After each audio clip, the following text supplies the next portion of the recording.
मेरा जो आप लोगों के लिए टॉपिक है वो है मनी। ये हमारा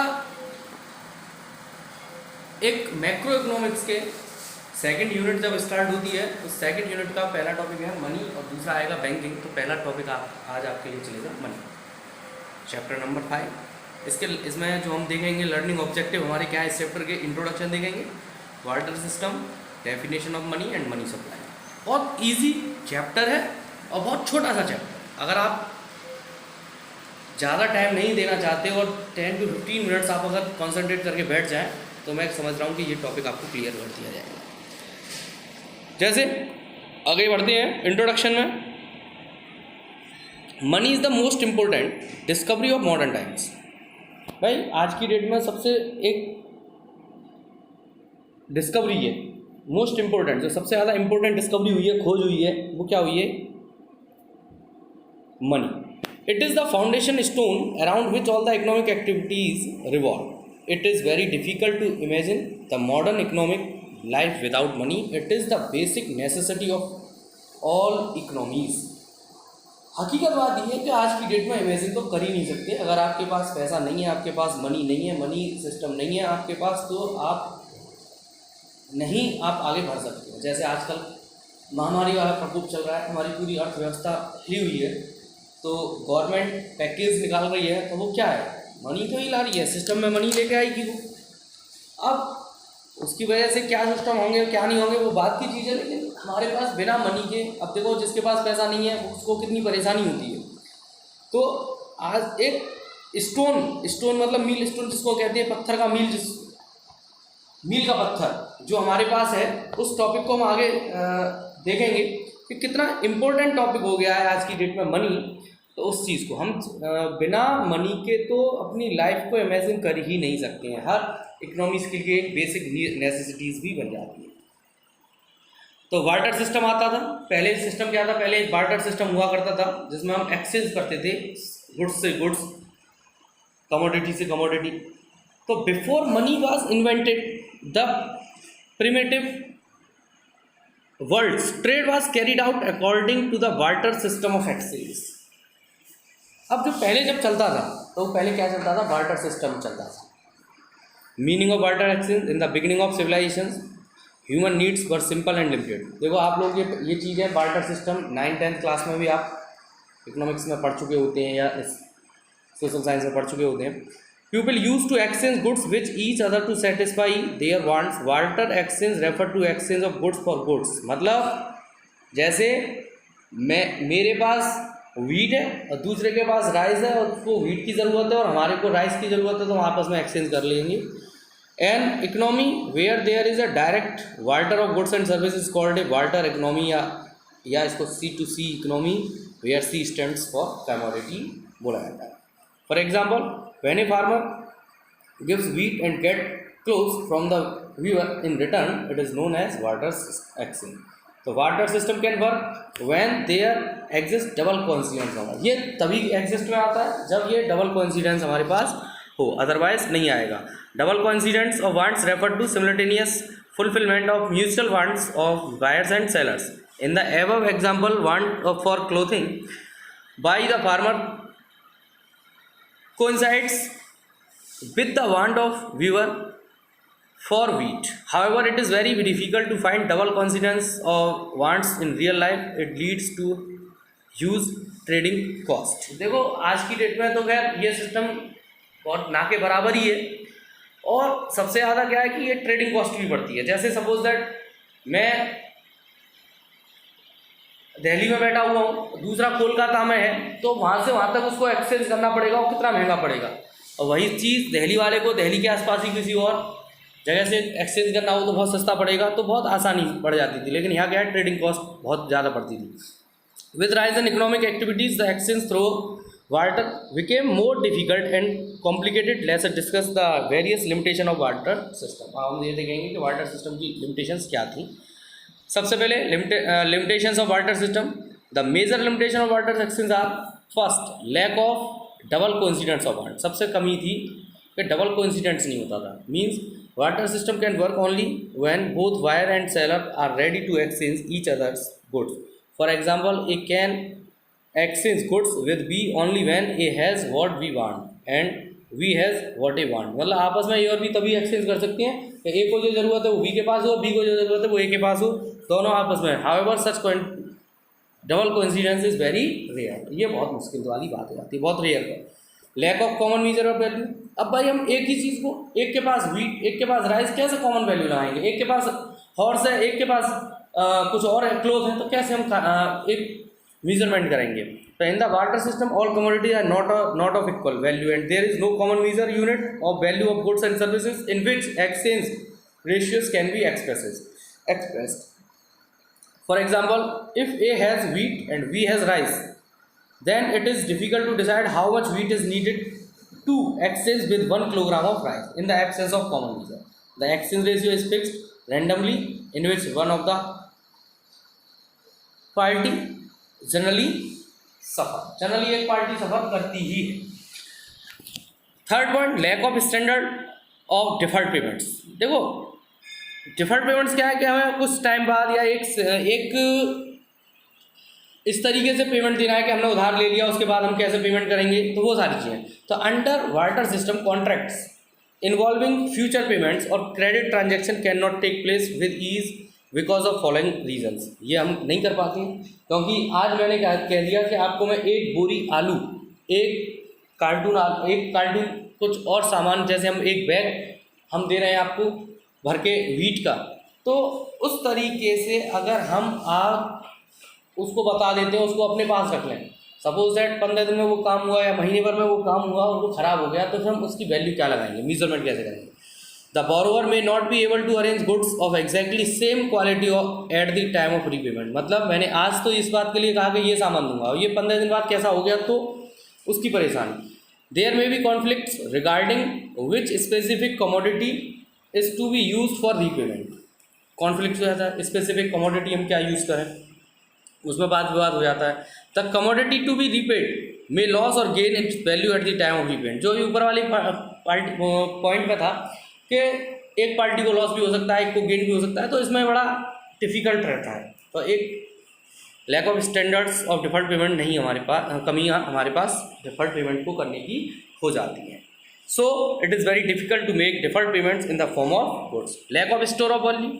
देखो under the barter system it is difficult for people to store wealth for future use because most of the goods like wheat, rice, vegetable do not possesses durability, that is their quality deteriorates with passage of time। जैसे जैसे समय बीतता जाएगा इनकी quality गिरती जाएगी, घुन लग जाता है, बेकार हो जाती हैं, गल जाती हैं।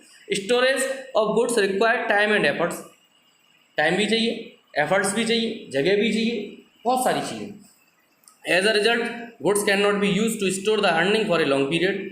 With so many difficulties, barter exchange could not continue for a long time.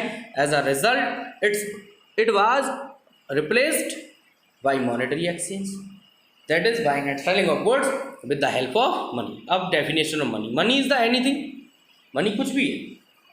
Which is generally accepted as a medium of exchange, measure of value, store of value and means for standard of deferred payments. तो देखो क्या क्या आ गया? Medium of exchange, measure of value, store of value and means of standard. मतलब ये चारों points हमारे इंक्लूड कर दिए जाते हैं मनी की डेफिनेशन में। The term money is use to cover all such thing like coins, currency notes, cheques etcetera which are use to conduct business transactions and settlement of business claims. ये सारी चीज़ें cover up करेंगे। It must be noted that money can be any commodity chosen by common consent as an instrument of exchange goods and services. अब ये बहुत सारी चीज़ें थी। लीगल डेफिनेशन ऑफ मनी क्या है, फंक्शन डेफिनेशन, ये सब चीज़ें हटा दी गई हैं आपके कोर्स से, लेकिन ये पहले आती थी। लेकिन पॉइंट्स अच्छे हैं, कभी मौका मिलेगा तो मैं आपको बताऊंगा। आता है हमारे अगला topic money supply. Money supply refer to total volume held by the public at a particular point of time in an economy. जो मनी सप्लाई है बहुत सिंपल सा टॉपिक है। Money supply refer to total volume of money, total amount, total volume of money held by the public at a particular point of time in an economy. एक particular point of time, period नहीं, particular point of time. Features क्या है? It includes money held by the public only, the term public signify the money using sector, that is individual and business firm. It does not include money creating sector. Government को और बैंकों को नहीं लेके चलेंगे banking system को, क्योंकि वो क्रिएट करती है किसके पास? पब्लिक के पास। पब्लिक में हमारे पास इंडिविजुअल्स भी आते हैं और बिजनेस फर्म भी आ जाती हैं। तो cash balance held by them do not come into actual circulation in the country. It is stock concept. ये क्या है? एक स्टॉक। देखो हमें स्टॉक और फ्लो दो कॉन्सेप्ट बताए थे। फ्लो पीरियड ऑफ टाइम होता है, स्टॉक पर्टिकुलर पॉइंट टाइम होता है। तो यहाँ स्टॉक कॉन्सेप्ट चलेगा। Measures of money supply till 1967-68 reserve bank of India used only the narrow measures of money supply, but since 1977 four alternative measures of money supply M1, M2, M3 and M4 have been evolved. M1, it is the first and basic measures of money supply. It is also known as transaction money as it can be directly used for making transaction. मतलब measures जो हम करेंगे first and basic measures है, it is known as transaction money. M1 में हम क्या क्या include करते हैं? Currency and coins with public, currency and coins with public, plus demand deposits of commercial banks and other deposits with RBI. तो अब देखो बहुत आसानी से इसको क्लियर कर सकते हैं इन ये तीनों पॉइंट्स को। Currency and coins with public, it consist of paper notes. क्या क्या आएगा इसमें? Paper notes. Coins held by the public, remember any currency held with the government and bank is not to be include. मतलब जो bank government के पास है, बैंकों के पास, वो इंक्लूड नहीं, किसके पास? पब्लिक के पास। In includes coins of demonetisations denominations of 10, 5, 2, 1 etcetera and paper notes of denominations like 2500, 100 etcetera. Currency money is also term as fiat money. Fiat money is defined as money which is under the fiat or order from the government to act as money. That is under law. जो under law के according जो उसको मान्य होता है उसको लिया जाता है. It must be accepted for all debts, जैसे चेक वगैरह जो हमारे पास आ जाते हैं उनसे related. It is also termed as legal tender money as it can be legally use to make payment of debts और other obligations. Legal tender money होता है. लीगल टेंडर मनी का मतलब यही होता है कि जो सभी एक्सेप्टेड उसे कर सकें. Next, demand deposits of commercial banks. It refer to demand deposits of the public with the commercial bank. Demand deposits are the deposit which can be encashed by issuing cheque at any time by the account holder. Demand deposits of commercial bank, जो मतलब कोई भी account holder है वो check के द्वारा पैसा लगाए और उसे पैसा मिल जाए. A demand deposit is treated as equal to currency held as it is readily accepted as a means of payment. आसानी से इसको पेमेंट के लिए एक्सेप्टेड किया जा सकता है. Other deposits with reserve bank of India. It include deposit held by RBI on behalf of foreign banks and governments, public financial institution, world bank, international monetary fund etcetera. However it does not include deposits of the Indian government and commercial. मतलब ये आपको ध्यान रखना है, government और जो bank है इनको यूज़ नहीं, ये इंक्लूड नहीं किए जा सकते हैं. पब्लिक और पब्लिक से रिलेटेड जो भी हैं उनको यूज़ किया जा सकता है, उनको इंक्लूड किया जा सकता है. M2 में जितना भी M1 है उसको लिया जाएगा, लेकिन उसके साथ saving deposits with post office saving bank इसको इंक्लूड कर दिया जाएगा. M3 में M1 तो होगा ही, plus net time deposits with bank M3 हो जाएगा. M4 में M3 तो लिया जाएगा, plus total deposits with post office bank saving, इन दोनों को जोड़ दिया जाएगा. इसमें NSC को छोड़ दिया जाएगा, नेशनल सेविंग सर्टिफिकेट्स को. आपके पॉइंट्स में केवल हमारे पास M1 ही यूज़ में आता है. The 4 measures of money supply represent different degrees of liquidity, with M1 being the most liquid and M4 being the least liquid. ठीक है. M3 is widely used as measures of money supply and is also known aggregate monetary resources of the society. ऐसी M1 और M2 are generally known as narrow money supply concept, where as M3 and M4 are known as broad. वो narrow है, वो छोटे हैं, वो M4 और M3 बड़े में आएंगे. ये हमारे पास चैप्टर हमारा फिनिश हो जाता है इससे. तो हम एक बात और मैं आपको दोबारा क्लियर करना चाहूँगा, जो मेरा बड़ा टॉपिक है, जो आप लोग पहले हमारे उसमें आता था. जैसे जो हमारे सिस्टम था बार्टर सिस्टम, उस बार्टर सिस्टम को ही, उसमें जो कमियां थी उसको पूरा करने के लिए ही यहाँ पे इसको यूज़ किया गया था. तो देखो हमारे पास बार्टर सिस्टम में कमियां क्या थी. एक तो डबल कॉन्सिडेंस होना. दूसरा कॉमन मेजरमेंट वैल्यू नहीं है, डिफ़ॉल्ट पेमेंट भी हम नहीं कर पाते थे, फ्यूचर पेमेंट जिसको हम कहते हैं, और स्टोर ऑफ वैल्यू भी। लेकिन अब समस्या ये आ रही है कि अब इन चारों चीज़ों को देखो, वहाँ क्या था, कोइंसिडेंस मिलना जरूरी नहीं था, इसके लिए हमने क्या बनाया, इसे मीडियम ऑफ एक्सचेंज। अब दूसरा पॉइंट क्या था, दूसरा पॉइंट हमारे पास था उसकी कॉमन मेजरमेंट वैल्यू नहीं हो पाती थी, तो इसके लिए मेजरमेंट ऑफ वैल्यू किया गया, मेजर ऑफ वैल्यू। अब स्टोरेज नहीं कर सकते थे, इसलिए स्टोर ऑफ वैल्यू किया कि आराम से अब नोट को और कॉइन्स को आप रख दो, 10 साल रख दो, 15 साल रख दो, एक से रहेंगे जब तक कि डिमोनेटाइजेशन ना हो।